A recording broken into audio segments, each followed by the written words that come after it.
Howdy, my name is Odie Perkins and I live in Welcome, North Carolina.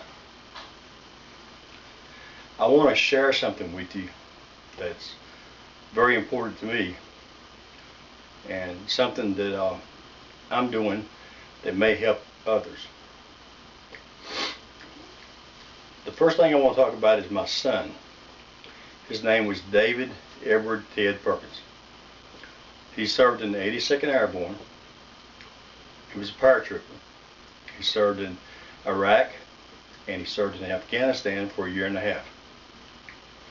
He had been home about a month and a half when he was riding his motorcycle and a man driving a commercial truck turned left in front of him to try to beat him. And the man had no CDL license. He had no health card, 2 DUIs, and was on pot. He hit him, and he ran over him,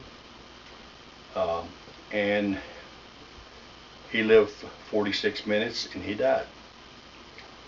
I found out I was repoing a house, and at that time I worked for Green Tree.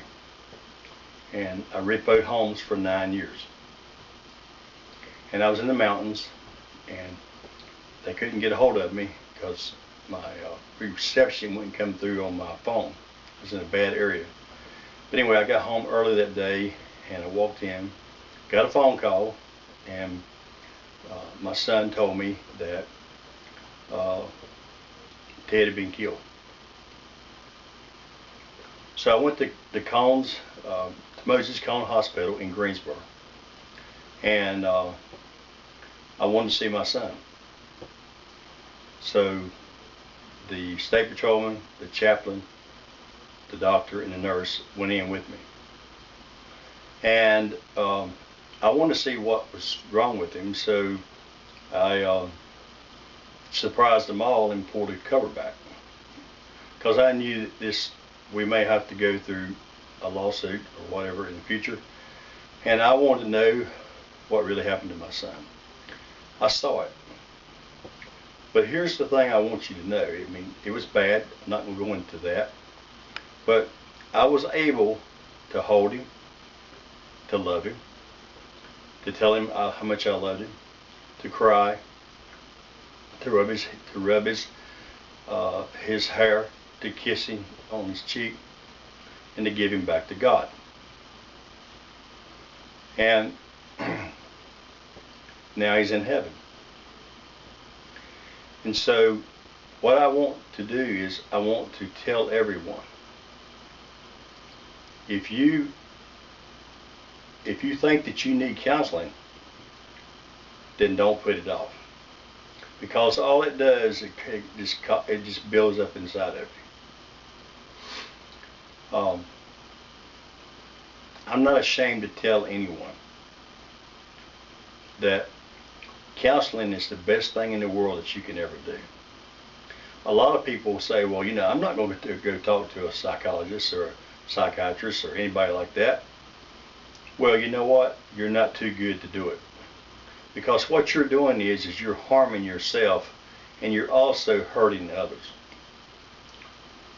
I know people that are alcoholics.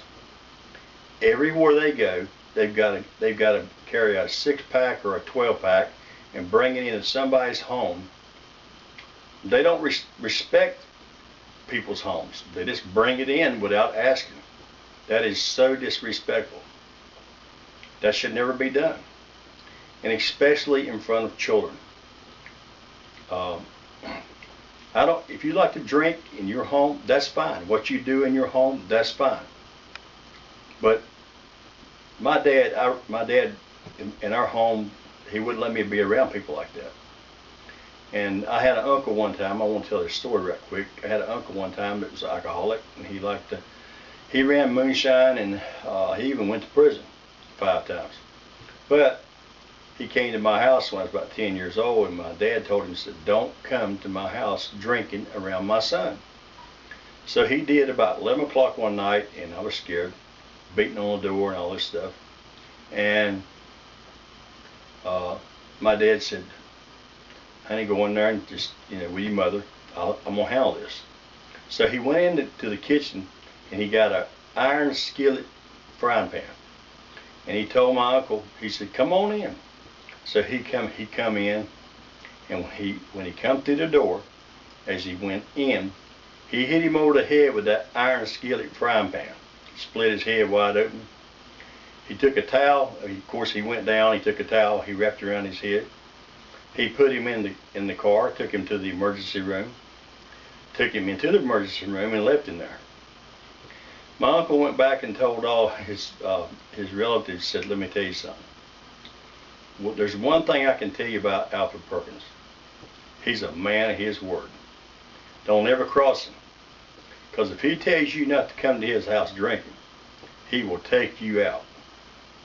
And I'll always remember that. My uncle became very close friends with my dad, and he respected him for what he did. And they were buddies the rest of their life. What I'm trying to say is that life is not easy. If you got anger problems, you need to go to counseling. If you have drinking problems, you need to go to counseling. If you have issues with life, in the past with your parents that make you angry, you need to go to counseling. If you feel like that you like to make up stuff just because you're sick or something, like a hypochondriac, you need to go to counseling. Counseling, what it does, it brings out what you need to talk about so that you can move on in life. It will make you a better person. The way I look at it is that God needed my son more than I did. And I had to accept that. But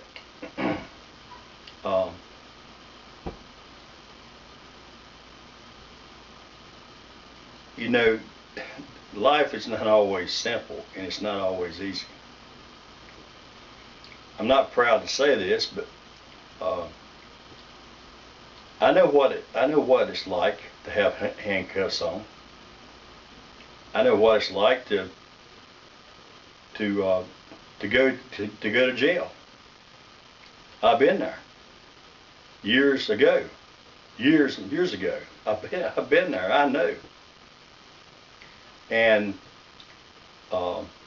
I had to learn the hard way. And there's been times that I felt like I needed to call the deputy sheriff about certain things,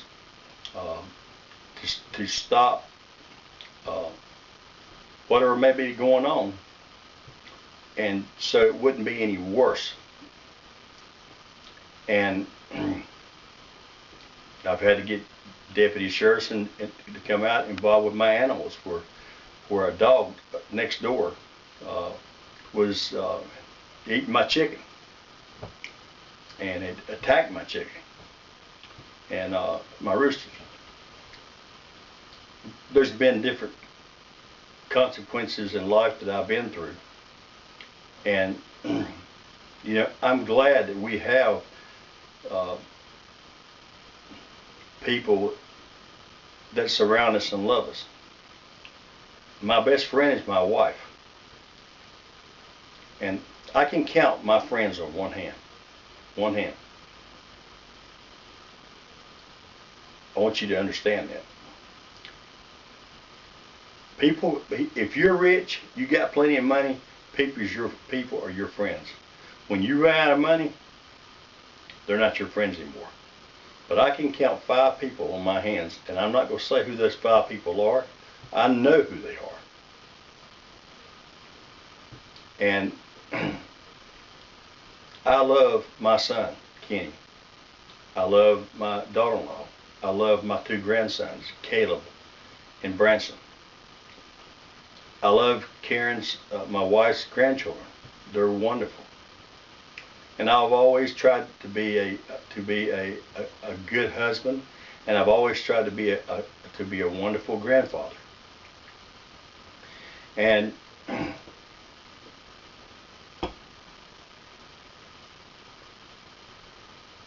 I want people to understand that losing a son is not simple. If you've never lost a son, or you've never had a mother, and you went through some things in life that I'm not going into when I was a child, it's hard. And there's people that lose their moms and dads, and it's hard. They change, and that's hard to deal with. But the thing I'm trying to say is, people, please, if you need help and you're in denial, you need to go and seek some help before it's too late, because you may hurt someone. And that's the one thing I never want to do as long as I live, is hurt anyone. I want to leave this world. And I told my grandson, Caleb, I said, the only thing I want you to remember, Caleb, is this: that your grandpa was a good man. That's all. And that's what I try to do every day. I'm not perfect. I make mistakes. But there's one thing I can say, is that I have tried to be the best that I can be as a human being. I love God with all my heart. I'm not going to deny God, because He's my Lord and Savior. I'm not perfect. I make mistakes. And everybody makes mistakes. Everybody. And if you don't make mistakes, then you got a problem. But I want you to remember this. If you need help, don't blame it on someone else. Go get it. If you had a bad childhood, go talk about it. If you're angry with someone, go to them and talk about it. And if the people won't talk about it, have a group session, have a family meeting, and air everything out and talk about everything, and get it out to where that way everybody knows where everybody stands at, and go on with your life. That's the way life is. God is merciful. He's a loving God. You know, God gets tired of all this crap that we put on Him. People wait until something happens traumatic, then they call on God. What we should be doing is thanking Him and praying and giving Him praise every day. So if something does happen in your life, you can handle it. I hope everyone has a Merry Christmas. God bless you. And please, if you need some kind of counseling, if you need some kind of help, if you're, if you're drinking too much, if you're cursing too much, if you're smoking, taking drugs, whatever it may be, go get some help. This is Cowboy Eddie. Welcome to North Carolina. May God bless you.